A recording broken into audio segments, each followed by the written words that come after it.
概看法国甲西班牙火烧山，西班牙是宣布紧急状态，两国超过36万人撤离，嘛造成上无3个人死亡。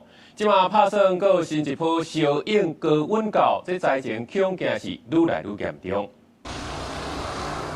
法国西南部的吉伦特省是这届火烧山上界主要的所在。目前外围部分火线已经成功被消防队踢掉了，而且也控制伊弹去的方向。也毋过火势捌烧去到离葡萄酒产地普尼德省敢若15公里的所在。当地市长证实暂时无撤离计划。法国目前拢总动员超过5000个消防人员、军队、警察，佮加上志工来拍火。巴黎市中心的消防人员也互人调去到吉伦特的火场，防止大火炭到葡萄酒的产地。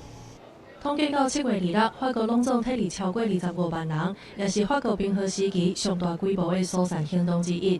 今年的野火到今已经烧掉115000公顷，超过4.2个台北市的面积。法国总统马克宏预计当地时间7月27早起，会针对火烧山灾情开紧急内阁会议。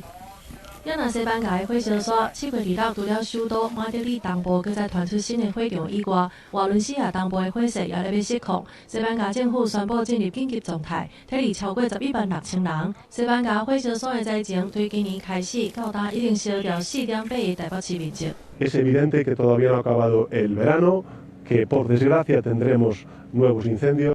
专家指出，这波火烧山的灾情虽然不是人为放的，也毋过气候暖化已经为火烧山创造真有利的环境。欧洲会伫这礼拜迎接今年热浪第4波极端小影，对7月28开始，西欧核心灾区气温会搁再升到40至42度以上，而且灾区未来一礼拜预测完全袂落雨，搁加上透风，这两个火烧山的灾情恐惊会进一步扩大。公司新闻，景元庆报道。